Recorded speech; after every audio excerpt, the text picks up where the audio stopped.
এই খিচুড়িটা রান্না করে অনেক প্রশংসা পেয়েছি।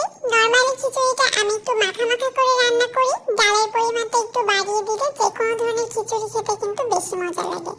প্রথমে তেলের মধ্যে পেঁয়াজ কুচি একটু ভেজে নিয়ে আদা রসুন বাটা দিয়ে দিলাম 2 চামচ করে, হলুদের গুঁড়া 1.5 চামচ, শুকনো মরিচের গুঁড়া 2 চামচ দিয়ে দিলাম। এখন মশলাগুলোকে ভালোভাবে ভেজে নিব, একটু পানি দিয়ে দিচ্ছি। প্রথমে তেলের মধ্যে শুকনো মরিচ আর হলুদটা ভেজে নিলে রংটা ভালো আসে।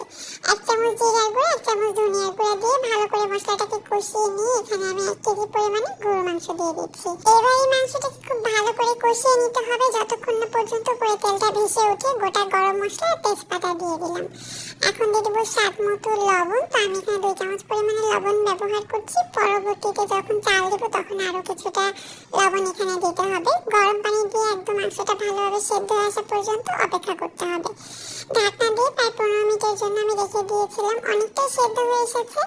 এই পর্যায়ে কিন্তু আমি দিয়ে দেবো চাল ডাল। বাকি সেদ্ধ কিন্তু এই চাল ডালের সাথেই হয়ে যাবে।